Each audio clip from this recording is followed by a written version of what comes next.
Plan व्लान ठीक है, लेकिन अगर वो नहीं मानेंगे तो फिर माई वे या हाईवे, फिर इजराइल अपने हिसाब से जो गाजा में कर रहा है वो हम करते रहेंगे। ये बात बेंजामिन नेतन्याहू ने डोनाल्ड ट्रंप के मुंह पे कह दी। But if Hamas rejects your plan, Mr. President, or if they supposedly accept it and then basically do everything to counter it, then Israel will finish the job by itself. Israel कह रहे हैं कि ठीक है जी, हम मानते हैं, ठीक है, ओके, लेकिन जो करो जल्दी करो और रिजल्ट दिखना चाहिए। नहीं दिखेगा तो जो जैसे कर रहे हैं वैसे ही करते रहेंगे। This can be done the easy way or it can be done the hard way, but it will be done. We prefer the easy way, but it has to be done. कहाँ तो आप फिलिस्तीन बनाने के सपने देख रहे हैं और कहाँ गाजा की जमीन छीनी जा रही है एक तरह से, और उन इलाकों में आपका कोई एक्सेस भी नहीं होगा, वो इजराइल करने जा रहा है।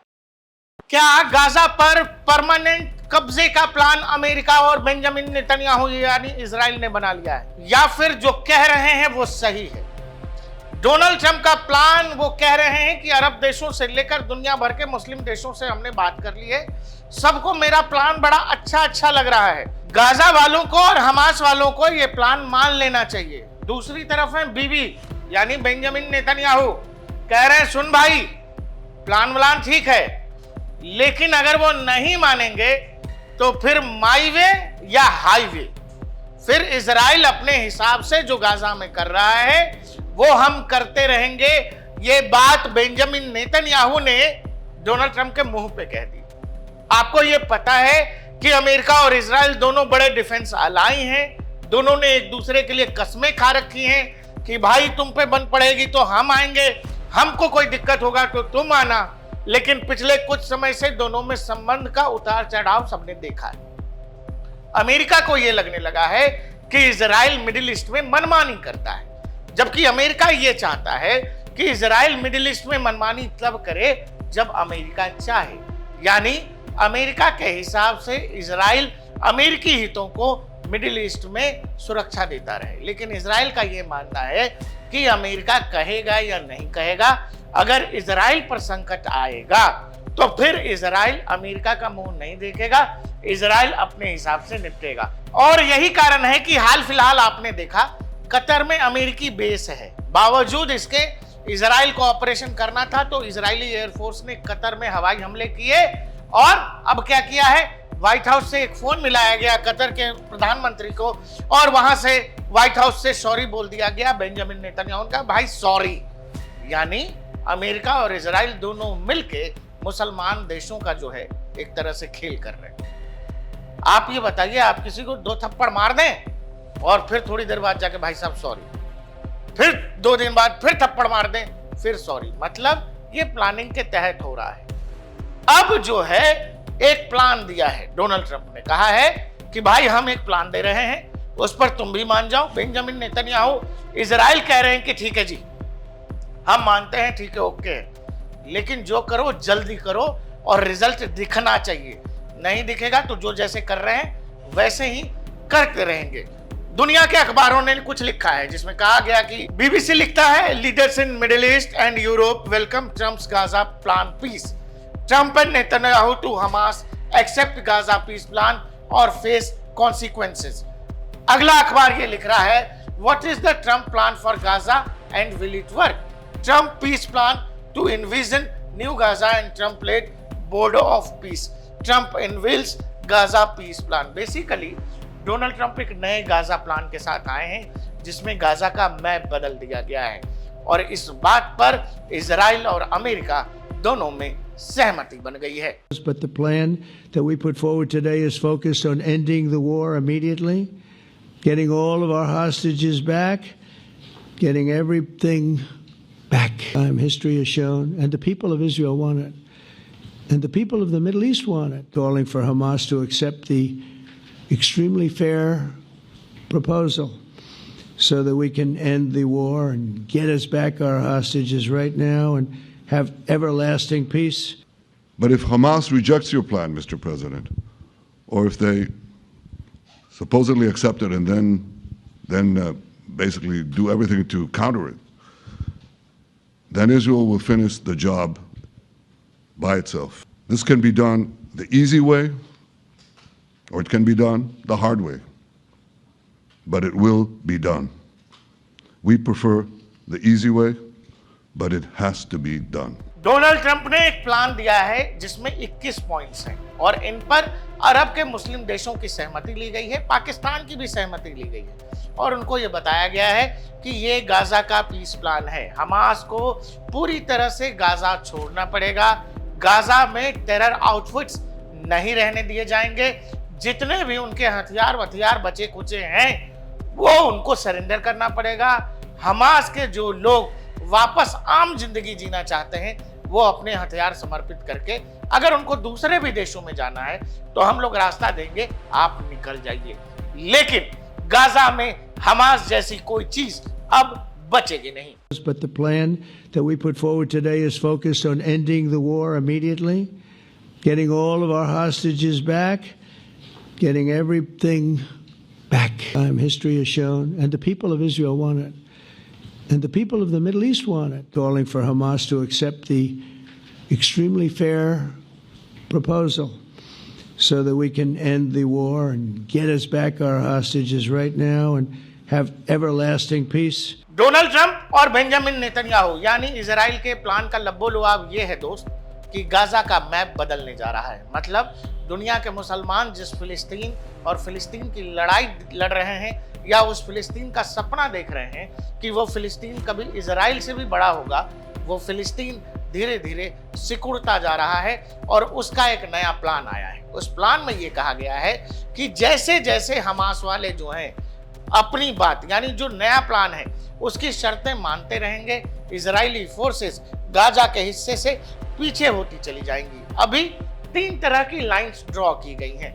अगर आप ये ब्लू वाला लाइन देखेंगे, ये ब्लू लाइन जो आपको दिखाई दे रहा है, ये अभी एक्चुअल पूरा का पूरा आईडीएफ के कंट्रोल में है, यानी कि इजरायली डिफेंस फोर्सेस के कंट्रोल में है। गाजा में इतने अंदर तक इंजेक्ट हो चुकी है इजरायली डिफेंस फोर्सेस और गाजा की मोस्टली पॉपुलेशन जो है वो भी अब इसी इलाके में रहने को मजबूर है, क्योंकि ये पूरा इलाका जो है गाजा का वो एक तरह से सैनिटाइज कर दिया गया है इजरायली डिफेंस फोर्सेस के द्वारा। दूसरी लाइन आपको दिखाई दे रही है पीले वाली। कहा यह जा रहा है जैसे ही डोनाल्ड ट्रंप के नए प्लान पर अमल करना दोनों सेनाएं यानी इजराइल और हमास आतंकी संगठन जो है इस प्लान पर काम करना शुरू करेंगे, यानी हमास जो युद्ध बंदी हैं, जो जिन लोगों को उन्होंने अपहरण करके रखा हुआ इजरायलियों को, उन बंदियों को वो रिहा करने लगते हैं, वैसे वैसे इजरायली फोर्सेस पहले यहाँ आ जाएगी, पीछे हट करके पहले यहाँ आएंगे। जैसे ही शर्तों को मानना शुरू किया, उसके बाद जब दूसरा टर्म होगा और दूसरा टर्म भी हमास मान जाता है, यानी उस शर्त के अगले हिस्से को मानता है, तो फिर इजरायली फोर्सेस यहाँ आगे बढ़े। ये रेड जोन है। इस जो पूरा का पूरा प्लान है, इस प्लान में किसी तरह के कब्जे या फिर जमीन को रखने की कहानी तो नहीं है, लेकिन लिखा नहीं गया है, लेकिन इजराइल इस पूरे इलाके को ना चाहते या जाने अनजाने में कह लीजिए या फिर बताया नहीं जा रहा है, इजराइल ही इस पूरे इलाके को कंट्रोल करेगा।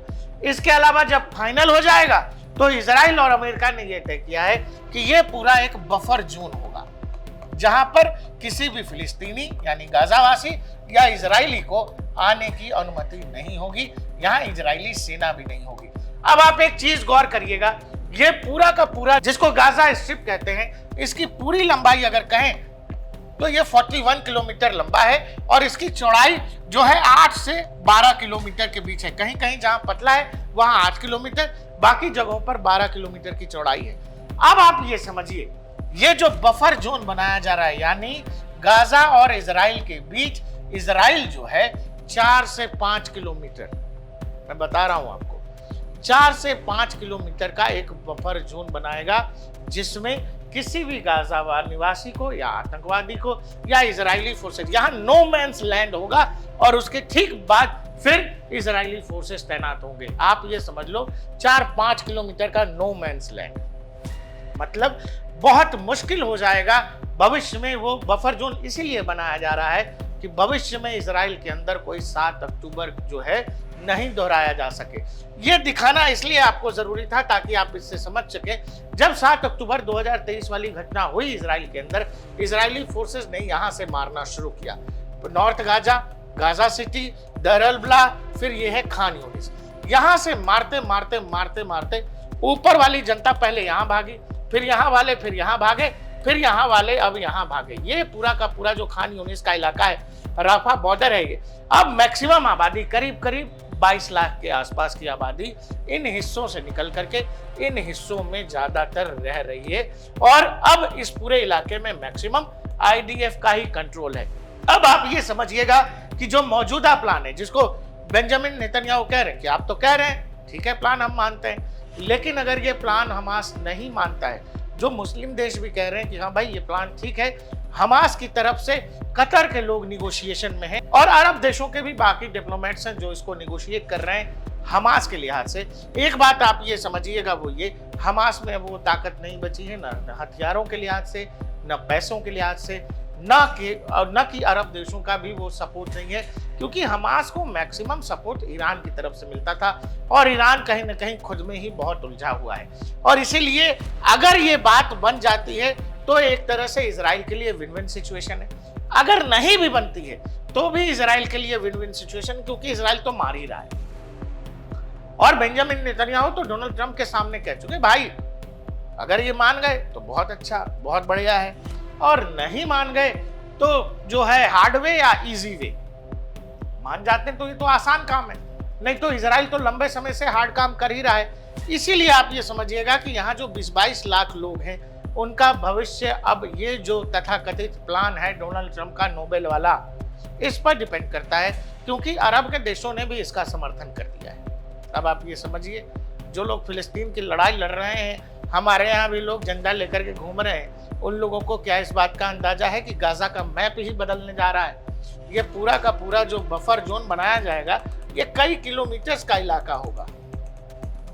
कहाँ तो आप फिलिस्तीन बनाने के सपने देख रहे हैं और कहाँ गाजा की जमीन छीनी जा रही है एक तरह से, और उन इलाकों में आपका कोई एक्सेस भी नहीं होगा, वो इजराइल करने जा रहा है। अगर आप इस पर भी नहीं मानेंगे तो फिर आप यहाँ सब कुछ खो देंगे, और फिर इजराइल अरब के किसी भी देश से लड़ने को तैयार बैठा, वो तो कह ही रहा है कि भाई साहब मान गया तो ठीक, और नहीं तो फिर हम जो कर रहे हैं वो करेंगे। डोनाल्ड ट्रंप भी कह रहे हैं 72 घंटे का समय है हमास के पास, 72 घंटे के अंदर इस प्लान पर काम करना शुरू करना पड़ेगा। अगर 72 घंटे के अंदर ये प्लान पर काम नहीं शुरू हुआ तो फिर इजराइल जो ऑपरेशन गाजा के अंदर चला रहा है वो इजराइल अपना ऑपरेशन जारी रख सकता है। अगर इस पूरे गाजा प्लान को बिंदुवार समझने की कोशिश करें तो इसके कुछ मुख्य पॉइंट्स जो हैं वो इस तरह से हैं, ये आप समझ लीजिए। सभी सैन्य कार्रवाइयां तुरंत रुकेंगी, बैटल लाइंस फ्रीज हो जाएंगी, जैसा कि मैंने आपसे बताया कि जैसे जैसे शर्तों को माना जाएगा इजरायली फोर्सेस अभी मौजूदा जगह से पीछे होती चली जाएंगी। हमास को 48 घंटों में सभी 20 जीवित इजरायली बंधकों और 24 से ज्यादा शवों को रिहा करना होगा। बदले में इजराइल भी 250 जिंदा और इसके अलावा 1700 फिलिस्तीनी कैदियों को भी छोड़ेगा। इजराइल गाजा से धीरे धीरे पीछे हटेगा। 72 घंटे में इसकी शुरुआत हो जाएगी। कोई अस्थायी कब्जा या विलय नहीं है, लेकिन नो मैंस लैंड वाली बात आप भूलना मत, जो बफर जोन तय किया जा रहा है। हमास को पूरी तरह से निरस्त किया जाएगा, गाजा को टेरर फ्री जोन बनाया जाएगा। एक अस्थायी अंतरराष्ट्रीय फोर्स होगी वहां पर, यूएन का मैंडेट लिया जाएगा जिसकी वहां तैनाती होगी। इसमें अरब के देशों की भी भागीदारी होगी। गाजा का अस्थायी प्रशासन एक टेक्नोक्रेटिक और गैर राजनीतिक फिलिस्तीनी कमेटी के हाथों में होगा, जिसमें हमास की कोई मौजूदगी नहीं होगी। इसकी ओवरसीइंग यानी यहाँ की देखरेख या कंट्रोल यूं कहें, फिलिस्तीनी अथॉरिटी के रिफॉर्म्स के बाद कंट्रोल सौंपा जाएगा। उससे पहले डोनाल्ड ट्रंप यानी व्हाइट हाउस इसका काम देखेंगे। इंफ्रास्ट्रक्चर, पानी, बिजली, सीवेज, हॉस्पिटल्स, बेकरीज का पुनर्निर्माण होगा। वहां जो सैकड़ों लाख करोड़ टन जो मलबा है उसको हटाने के लिए इक्विपमेंट्स भेजे जाएंगे। ट्रंप डेवलपमेंट प्लान के तहत गाजा को मिडिल ईस्ट की रिवेरा बनाना है। अरब मुस्लिम देशों से फंडिंग की जाएगी। कोई जबरन विस्थापन नहीं होगा।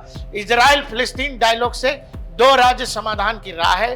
पीए को यानी पैलेस्टीनियन अथॉरिटी को वेस्ट बैंक, गाजा और ईस्ट जेरूशलेम को यूनिफाइड गवर्नमेंट के लिए रिफॉर्म्स के तहत देखा जाएगा। कुल मिलाकर डोनाल्ड ट्रंप और इजराइल के गाजा प्लान में हमास का कहीं कोई कुछ भविष्य बचा नहीं है। हमास जो अभी तक गाजा को नियंत्रित कर रहा था, गाजा के प्रशासन को डिक्टेट कर रहा था, वो हमास अब गाजा में बचेगा ही नहीं। और उसे सब कुछ छोड़ने को कहा गया है और आपका गाजा पर किसी भी तरह का कोई कंट्रोल नहीं रहेगा। अब आप ये समझिएगा कि हमास वालों के लिए ये कितनी तगड़ी शर्तें हैं कि भाई आप निगोशिएट उन्हीं से कर रहे हैं, लेकिन उनको ये कह रहे हैं कि भाई अपना बोरिया बिस्तर समेटो और निकलो इधर से, नहीं तो अभी और मारे जाओगे। इसीलिए मुझे ये लग रहा है कि इन शर्तों पर क्या हमास के लोग मानेंगे। हालांकि इसका एक पार्ट ये भी है कि हमास जैसी अब चीज कोई बची नहीं है, क्योंकि मैक्सिमम तबाही हो चुकी है। ऊपर के पॉलिटिकल लीडरशिप हो या मिलिटेंट लीडरशिप हो, वो पूरी की पूरी लीडरशिप चाहे मिडिल ईस्ट में कहीं भी छुपी हुई थी, सबको न्यूट्रलाइज कर दिया गया है, सबको खत्म कर दिया गया है। इसीलिए क्या हमास के पास कोई दूसरा रास्ता है या नहीं, अगले 48-72 घंटों में पता चल जाएगा। डोनाल्ड ट्रंप क्या एक और युद्ध जैसा वो दावा करते हैं कि युद्ध रुकवाने में वो माहिर हैं और इसीलिए उनको नोबेल प्राइज चाहिए। हालांकि रूस यूक्रेन का वादा करके वो आए थे, अभी तक उसमें कहीं कोई प्रगति नहीं है, लेकिन वो ये चाहते हैं कि बेंजामिन नेतन्याहू कम से कम उनकी बात माने। सच यह है कि इजराइल एक बार को मान भी सकता है, लेकिन सवाल ये है कि क्या हमास उनकी बात को मानेगा। हमास इनकी शर्तों पर क्या करने जा रहा है वो भी अगले 72 घंटों 48 घंटों में दुनिया को पता लग जाएगा। क्या डोनाल्ड ट्रंप इसी के बहाने नोबेल प्राइज को फिर से क्लेम कर सकते हैं, या फिर इजराइल जैसा कि बेंजामिन नेतन्याहू कह रहे हैं कि भाई हम तो मारेंगे और मारते ही रहेंगे। आपको हमारा ये वीडियो कैसा लगा, साथ ही गाजा का जो ये नया प्लान आया जिसमें गाजा का नया मैप ही एक तरह से दुनिया देखने जा रही है, इस पर आपको क्या लगता है हमें कमेंट सेक्शन में जरूर बताइएगा। देखते रहिए DNP इंडिया, हर खबर भरोसे के साथ।